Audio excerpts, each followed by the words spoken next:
Please. Get it. You're good. 7th of December, Rabbi Levitt, Pele Yoetz. Good morning, Rabbi Levitt. Good morning, Lou. Good morning. Good morning, Roy. Alan called me a few minutes ago. I guess he's having trouble again. Oi.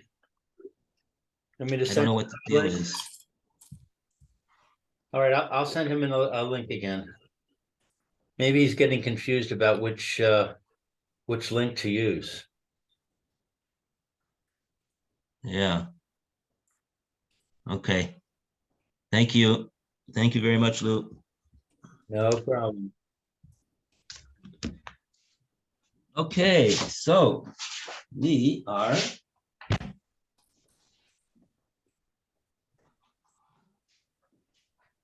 let's see where we're holding over here in Pele Yoetz.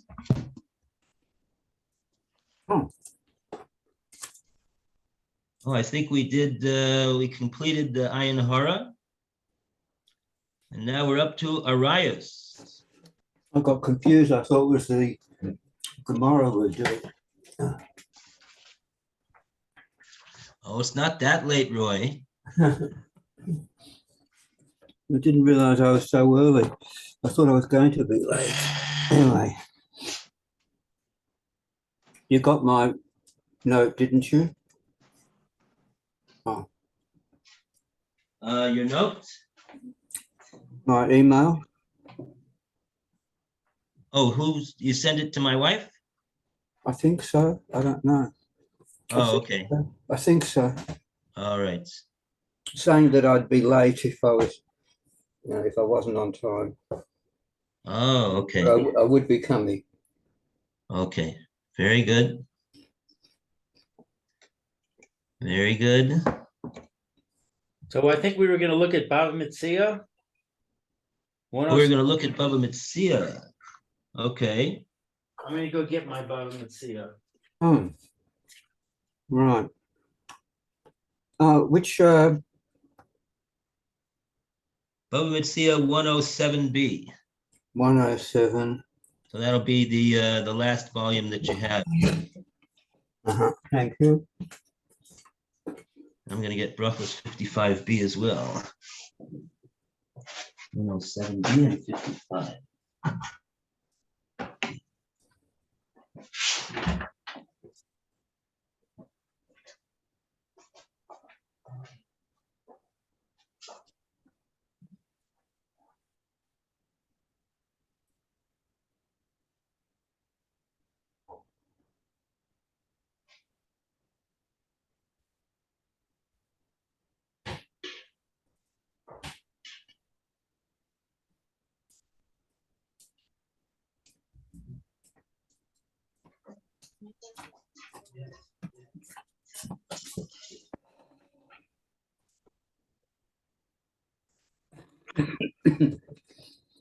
And 107B. And what are we looking for? Where's the pep? No. Hearing first.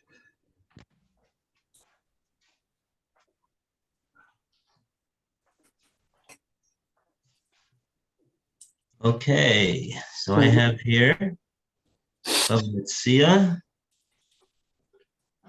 Which paragraph is it in Pele Yoetz? Oh, this is in Ayin Hara on the first paragraph, the very first sentence. Brings this more. Oh, all right. Well, my marker was on the one before. All right, 107B. Okay, let's see. Where does it say this?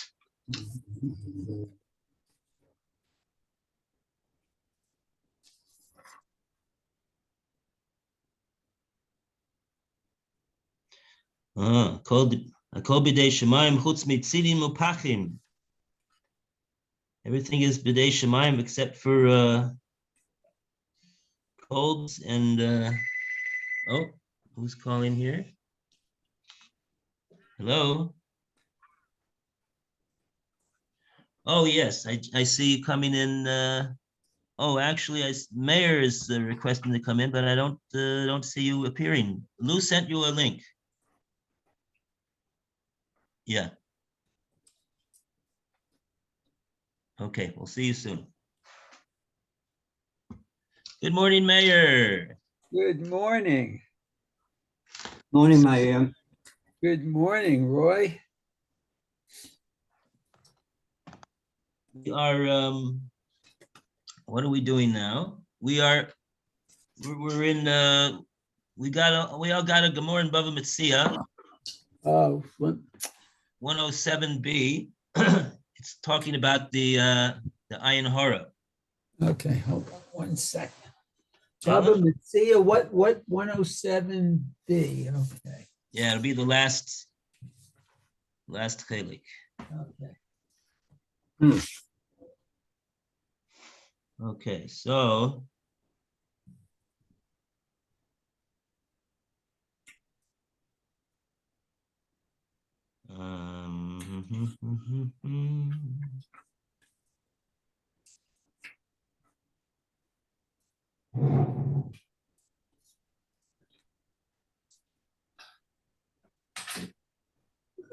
Oh, here it is. 107B1.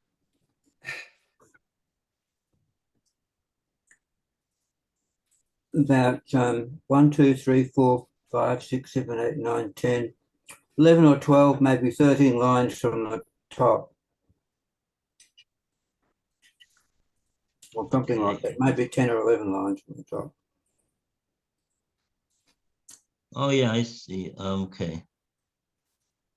Hold Mahadele, Shura Raska, Hodala Mahadele, Shura Raska, Vehesir, Hashem Mincha Kol Choili, Hashem will remove from you any sickness. Amarad, Zu Ayin.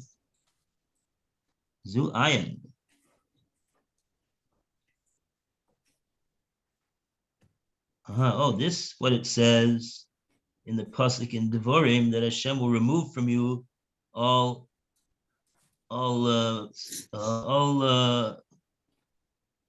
sickness. Rav says that is referring to the ayin.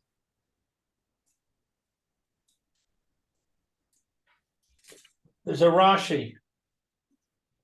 Kol choli kol davar shekol achaloyim toluyin bo.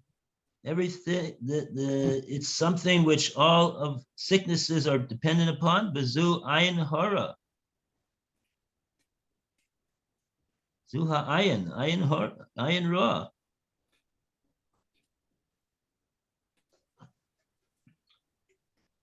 Okay. That's what Rab says. Rab says this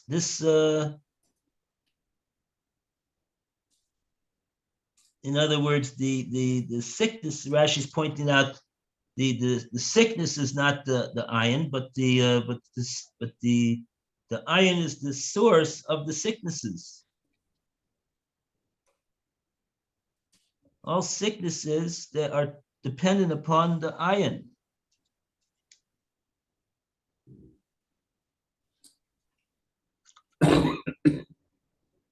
Okay, and the Gemara continues. Rab Latame, Rab goes according to his view. The Rab Solik Lebe Kivrei. Rab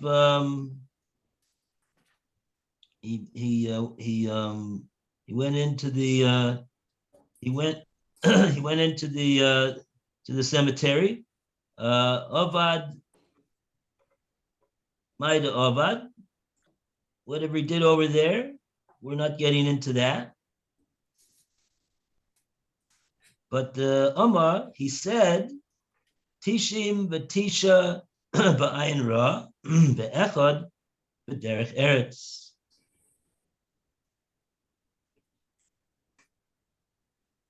He said 99 are here because of the Ayin Ra, and one is here because of Derech Eretz.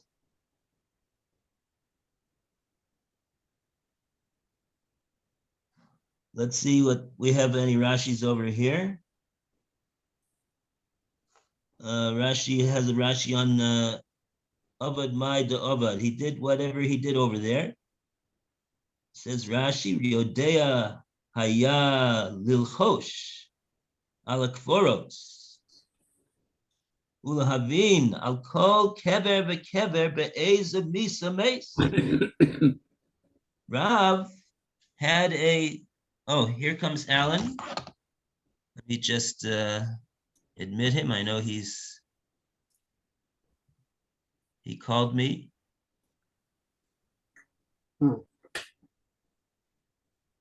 Welcome, Alan.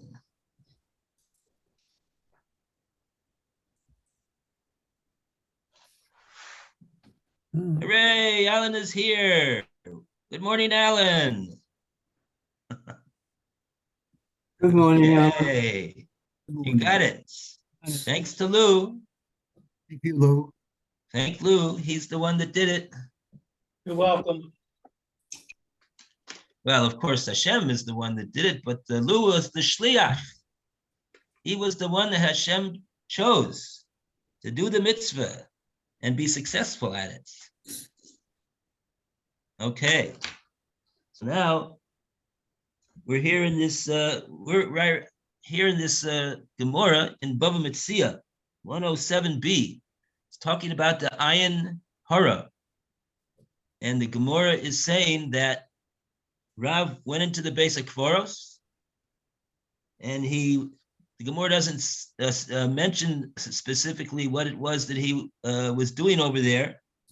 It just says Obad Mai to Obad. He did whatever he did, but Rashi reveals to us that at least one of the things that he did over there was that he engaged in some type of a lichush, some type of a use of various powers, various kochos, and he was able to fathom in the basic kvoros, in the cemetery over there, and understand in regard to each kever, each mace that was there in the cemetery, the ezu misa mace.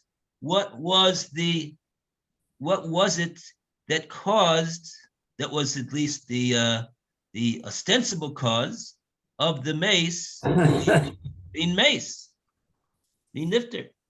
Im mace bezmano im ba'ayin ra.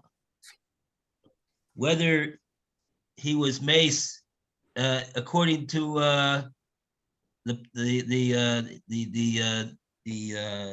his time, his appointed time, or was it because of Ayin Ra?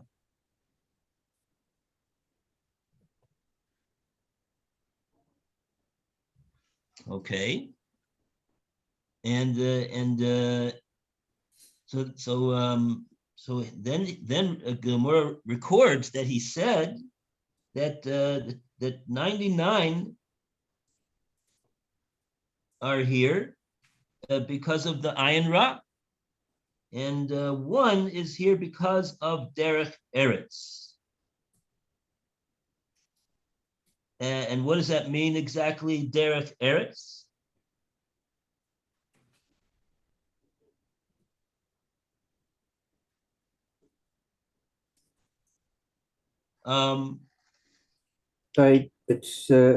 It's translated in the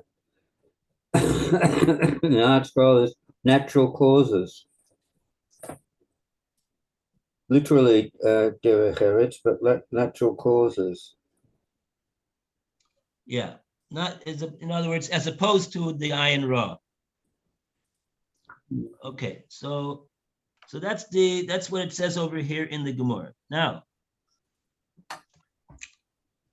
we direct your attention to the top Tosfos over here. The top Tosfos Divra Maskal Tishim. Tishim B'Tesha Mesu Ba'ayin Hara. 99 were nifter due to the ayin hara. The echad b'derech eretz, and one because of derech eretz. Asks Tosfos a question, which is the question that the Gemara that the Pele Yoetz brings at the conclusion of his discussion of ayin hara, about the descendants of about Yosef and his descendants. The Gemara in Brachos 55b says the Pele Yoetz quoted us on page 207 on the top. A man who's afraid of the ayin hara, the evil eye, he should say, I am from the descendants of Yosef, and the ayin ra has no control over them. And then he concludes, the Pele Yoetz, that this is a good thing for a person to say every day, to reinforce in himself that he is a descendant of Yosef, and the ayin ra has no effect over him. So let's see what Tosfos has to say over here. If you'll ask the following question, Im Kain b'nei Yosef shelo sholta behen ayin hara, haya lehen lichios harbe mikol hashvatim. Tosfos says we know that the b'nei Yosef, the descendants of Yosef, that the ayin hara had no dominion over them. We would have expected, says Tosfos, hayalehem lichios harbe mikol hashvatim. They should have been the ones that should have lived longer than all of the other shvatim. They should have been. They should have stood out in their record of long life, according to what the Gemara here is saying. That the overwhelmingly majority of cases, a person's misa is based upon the ayin ra, and not because of derech eretz, not because of any other causes. Answers Tosfos. V'yesh loymar shemeso b'derech eretz yoter me'acherim. K'shaKadosh Baruch Hu haya rotze lehamison haya sholeach lehem haloyim acherim. Tosfos says that the Hashem, Hashem is the one. We have to remember that Hashem is the one who is in charge. He's the one that's the master of the world over here. He's the one that's the ultimate power, not the ayin hara, and not sickness, and not anything else. Hashem is the ultimate power, and therefore He, in His wisdom, made the divine providence such that the Bnei Yosef were nifter from derech eretz, meaning causes other than the ayin hara, yoter me'acherim, more so than the other shvatim. And so therefore, Tosfos concludes, K'shaKadosh Baruch Hu haya rotze lehamison, when it was Hashem's will that they would take leave from this world, haya sholech lehem chaloim acherim. He would send them various other causes, chaloim acherim, other maladies and sicknesses, and that would be the shliach that would take them away. So what is Tosfos saying? That simply because the Bnei Yosef were not subject to the Ayin Hara, but still. And so therefore one might have thought that if that's the number one killer, so then they would have lived a lot longer. But Hashem, but the Tosafos says you have to remember that Hashem hu Elokim. Hashem is the one who's in control of the world, and he decides when people take leave of this world and when they and if they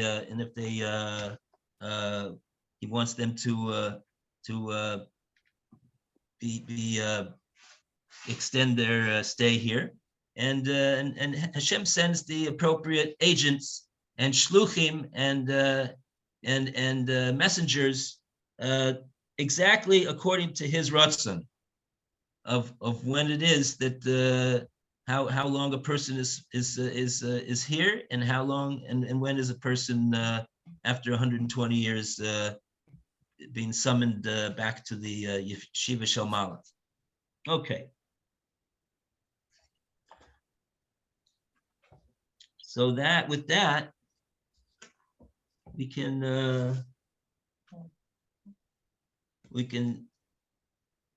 have to have a little bit of with the Tosafos. We get a little bit of perspective about the Ayin Hara. It's not really the case as Tosafos that the Ayin Hara is in control, but really it's we have to remember that Hashem is the one who's in control. Okay.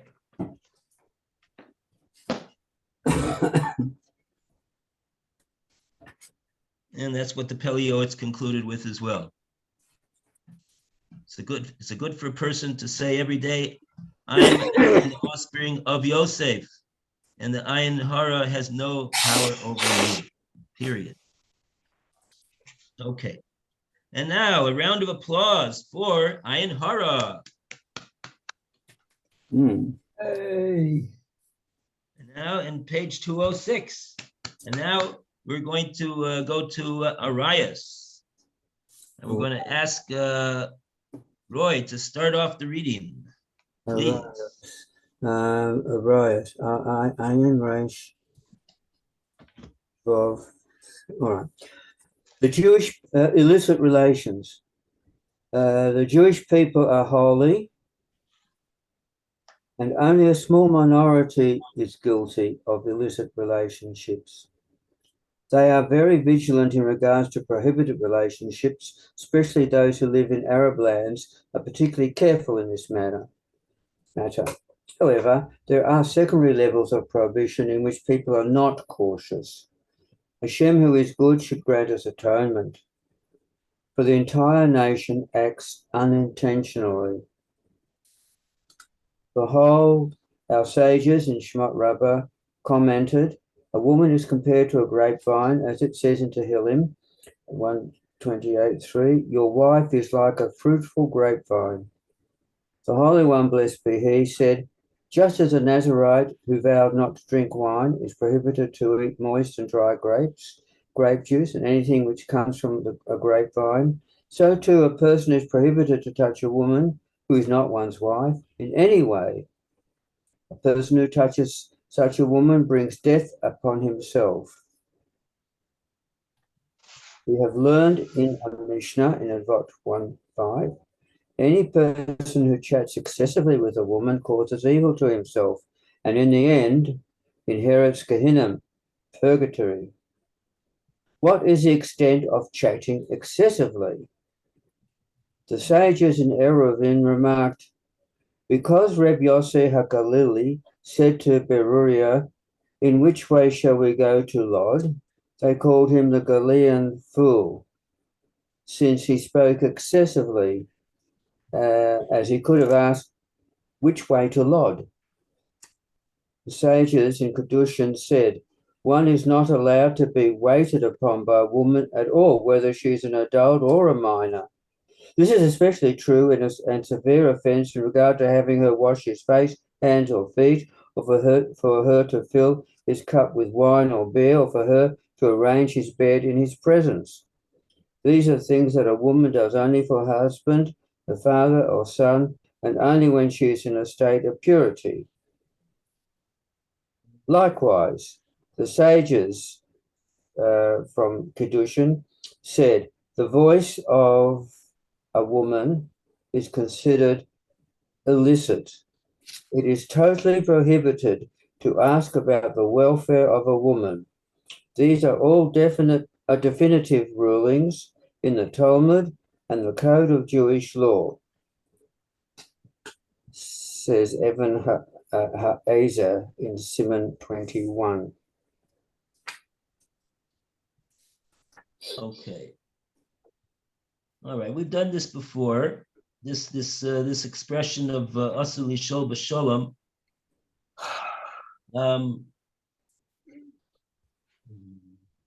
It's a bit misleading because in English it sounds like it's the way that the translator translated in English. It sounds like that it's saying that one's not allowed to ask a husband about his wife, and we already saw in the story that we had a few weeks ago with the Malachim that the Malachim asked Avram Avinu, "Ayei Sari Shtecha, what's doing with Sarah, your wife? Where is she?" And he said, "Hine, Ba'oel." What do you mean? Where is she? Of course, she's in the tent. She's not here. So we see that that asking about one's wife is not forbidden. So what exactly does this expression mean? Lishol b'shalom. What does it actually mean? Generally, what we say is that it's talking about to send shalom to the wife. That from a man who's not the husband. So this matter of sending shalom, telling someone to send shalom to someone who's not his wife is what this prohibition is referring to. Okay.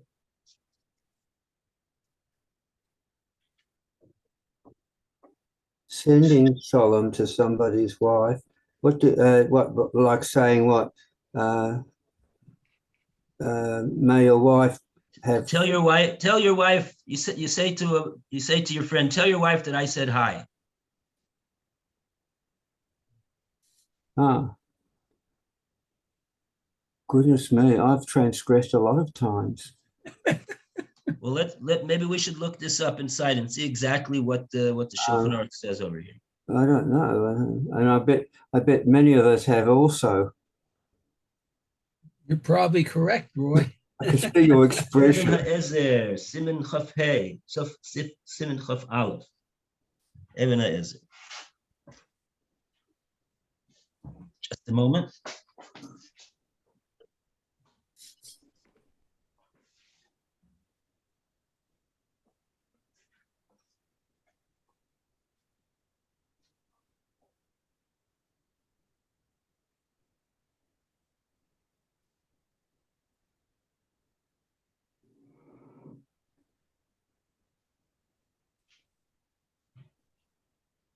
So it's really that a man shouldn't send regards to somebody's wife.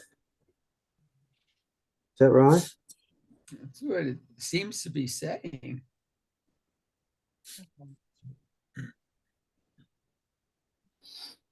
Well, that's what I've written down here.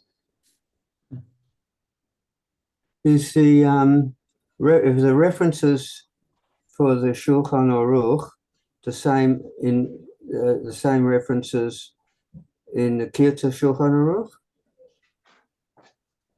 That I don't know. Oh, here's the rabbi. Rabbi, Yeah. are the references in the Shulchan Aruch the same in the Kirta Shulchan Aruch? No, not Uh, Well, that's an interesting idea. Maybe I'll try to find it for you in the Kitzer. mhm. Okay, let's see. I'm going to get our kids. Shulchan Aruch.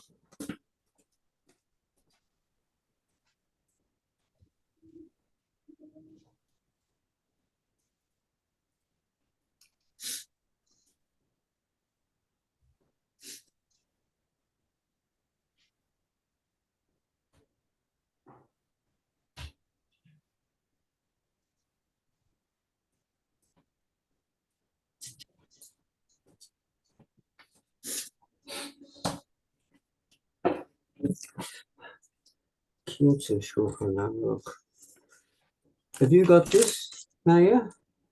I don't think so. I had one in the United States, but I don't think we brought it with us. Right, this is what I've got, Rabbi. Yeah, Gans is a Gansfried. Gansfried. Yeah. Right. yeah, that's right. the author of the Kitzer Shulchan Aruch. Yeah. So let's see if we could find this section that it's in over here.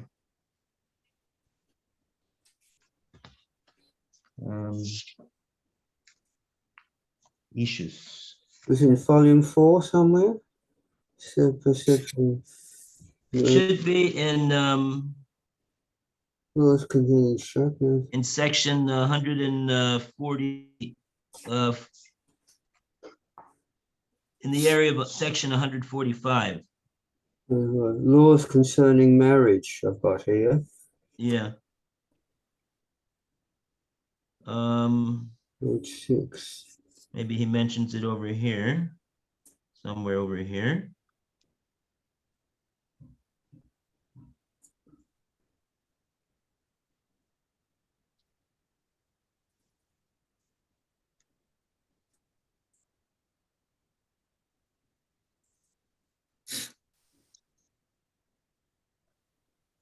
It's all about conceiving and not conceiving.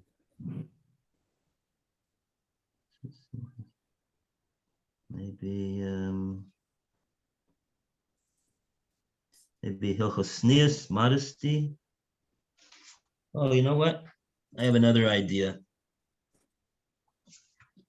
I'm going to look in the Sefer Modesty, Adornment for Life. It's from Rabbi Eliyahu Falk of England. I haven't got. What's it called? I haven't got that.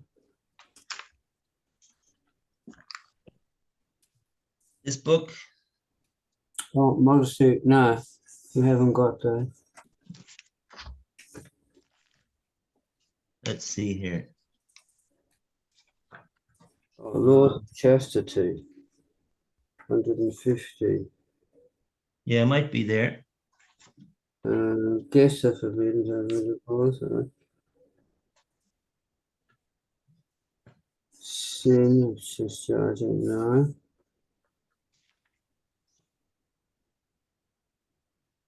Here we are, I think. Chapter 152 in this is Yeah. prohibition against being alone with a woman. Okay.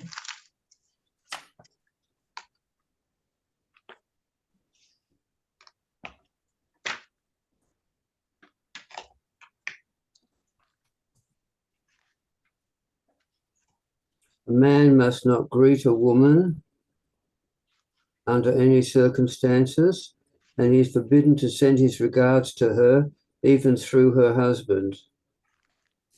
Right. Where is that? Well, that's in paragraph 9 Yeah. of chapter 152. 152. Okay. And Let's it's see here. 152 is entitled here, Prohibition Against Being Alone with a Woman. Okay, so that's Hilchos Yichud.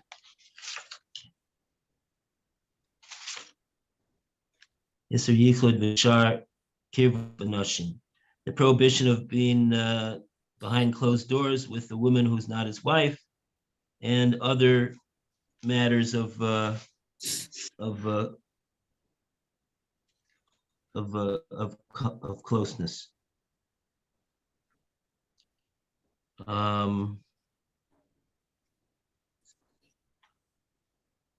Okay, so you went to section 9. Ein shoalin b'sholem isha klal. Yeah, that's the way that it's that's the way that it is that's the way that it's expressed in the Gemara and in the poskim. It's called in sholim b'sholem isha klal. But what that means is to send regards to her. It doesn't mean to ask about her welfare. Yes, it says here that he may inquire of her husband or of someone else about her welfare. He may also write to his friend, let me know how your wife is. Right.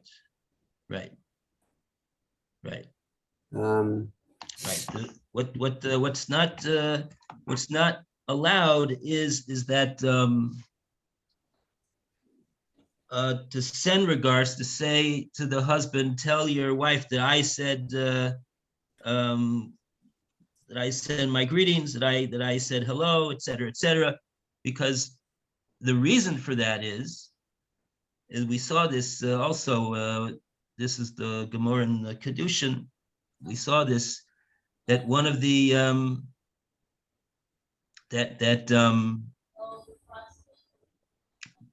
the reason for this is because when the message is given over, so then that causes the woman to think about this man, and it causes a feeling of closeness between this woman and a man who's not her wife, not her husband. Causes a feeling of closeness between the woman and the man who's not her husband, because she hears that this man is sending her regards. So that's a different type of a situation than simply asking a husband about the welfare of his wife. In that case, when a person asks his friend about the welfare of his wife, there's no exchange between the wife and the other man. The husband simply says, yes, thank you, my wife is feeling fine, my wife is feeling better, Be'ez Hashem, right? So the man feels good that someone asked about his wife. That's regarded as being derech eretz, and that's what the Malachim, that's what they were doing when they were asking Avram Avinu about his wife. The Malachim didn't say to Avram Avinu, you know what, Avram Avinu, go tell Sarah that we said hi. That's not what the Malachim said. That would have been contrary to the laws of Sneus.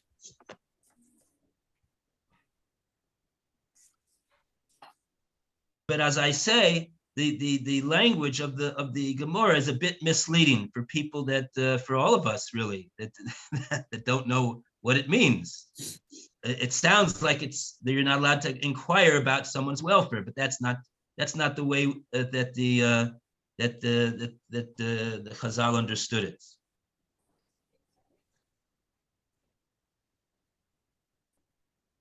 So that's what it says in the Kitzer. And this would be, thank you, Roy, for finding that. And so that's 152, 9. We'll make a note of that in our Pele Yoetz. It's all of 152.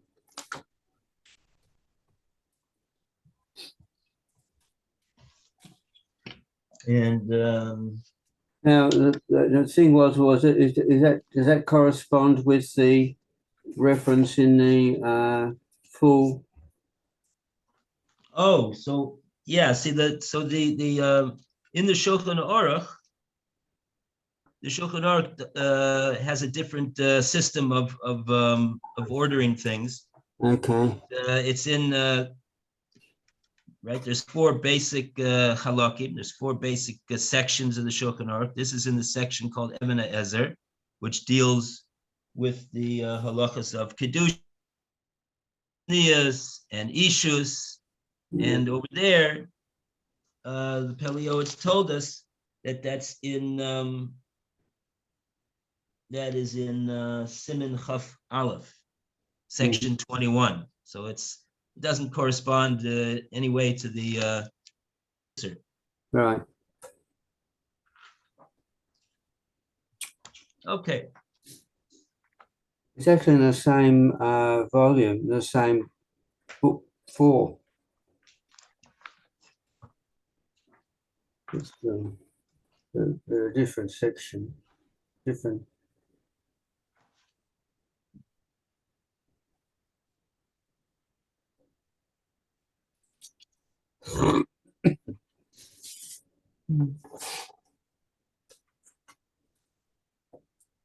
Okay. All right. So that's the story in a nutshell. Okay, so we're going to go on to the next paragraph. We call upon Lou to continue the reading. And a round of applause for page 207. Hooray! Now we start the top of page 208. The prohibition of looking at women is very severe and is considered like infidelity. Behold, it is written, and you shall not stray after your hearts and your eyes, after which you are wont to go astray. The person who violates this prohibition will be reincarnated as a bird called Ra'ah, the looker. The Rambam wrote that he is called an apostate in regard to one proscription. In regard to a person who does not look at women, the Holy One, blessed be he, declares, he is mine. The prohibition to look at women applies even if one's heart does not turn to evil thoughts. Nevertheless, this looking damages the eyes of the soul, and our eyes are blackened from seeing a deeper understanding of Torah. This is an impulse that a man has when he sees a woman with whom he wants to be acquainted. Nevertheless, a man needs to control himself and close his eyes from seeing evil. According to one's pain will be one's gain. Again, his favorite saying. Yeah. Sarah Agra. I was just thinking, why does he always say that? And I think the reason is that I would think that one of the things that he means is that he means to encourage us. It means to encourage us. What's the encouragement? Because he's saying that what's a person going to say? But it's very difficult for me. I'm not used to that, and and everybody else does it also, and it's so hard to control. So right, that's the so how can I be how it's too hard. So the Pele Yoetz says, right, you're absolutely right. I agree with you 100%. It's very, very hard. But one thing you should know that Hashem pays reward, for according to the difficulty with which one attempts to fulfill the Ratzon Hashem, and that's what this says over here. Lefum Sara Agra, according to the pain is the gain, meaning that the effort that's expended in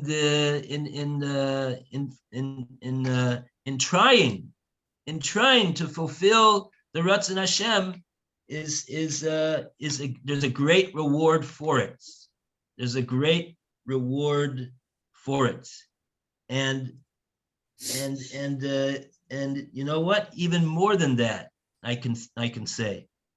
What's he saying? The word agra is reward. He's going to get reward. He's going to get schar. That's what you get for doing a mitzvah.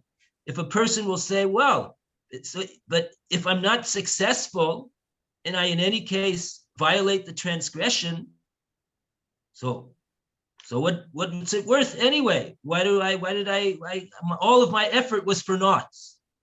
So this statement is saying that is not so.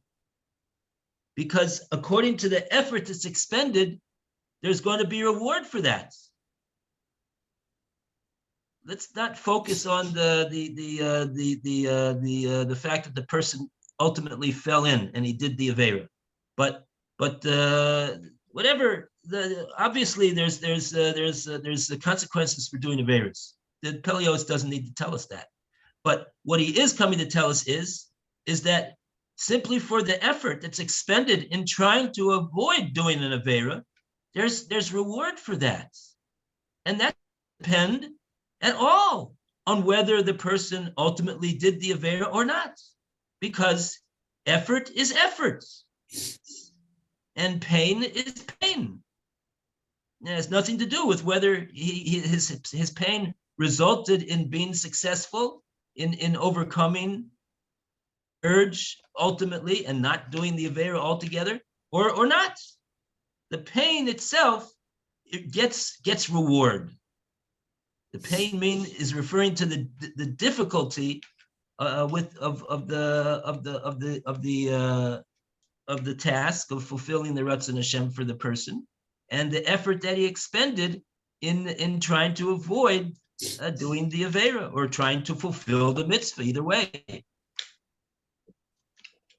So this is a very, very important principle that the Pele Yoetz he says all the time, and it's something that we have to keep in mind, that it's not only about results and outcomes and accomplishments, but it's also about efforts.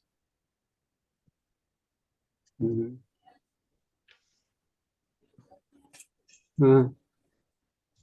Okay, so Lefum Sara Agra, according to his efforts that he expended in doing the mitzvah, in avoiding the avera, there will be tremendous agra. There will be tremendous reward for that.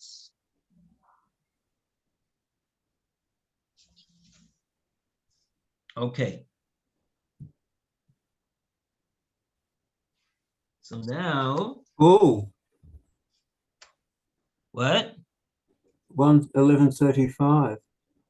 Oh, okay. We have to. Okay, sorry about that. So Mayor, we'll write you a note over here. We're giving you a note to give to Rabbi Fairman. Okay, very good. All the best. Same to you, and all should have a good day. Have a great day. You too. Be well. Okay, very We'll good. be back Thank you. soon. But I can say sort of be well for your whole family, can't I? Which would be including his wife or somebody else's wife. Yeah, you could Okay. even give a bracha directly to the wife only, that your wife should have a great day. You could say that too. Okay. Your wife should have a great day, Maya. Thank you. I will relate that to her. And you too. Thank you. Bye now. I assume, Rabbi, that this pain business is only if it comes as it comes, not if you deliberately, as in some religions, they sort of whip themselves and cause themselves pain and starve themselves in order to have pain. That's not on, I suppose. If you Yeah. deliberately want to have pain just so you can get the reward, you can't. Yeah. Well, the pain is the pain that we're talking about over here is when it's expended in order to do a mitzvah or avoid an avera. That's the pain that we're talking about. Mm-hmm. Right. Okay. All right. See you shortly. This time with Okay. Baba Kama. I'll be right.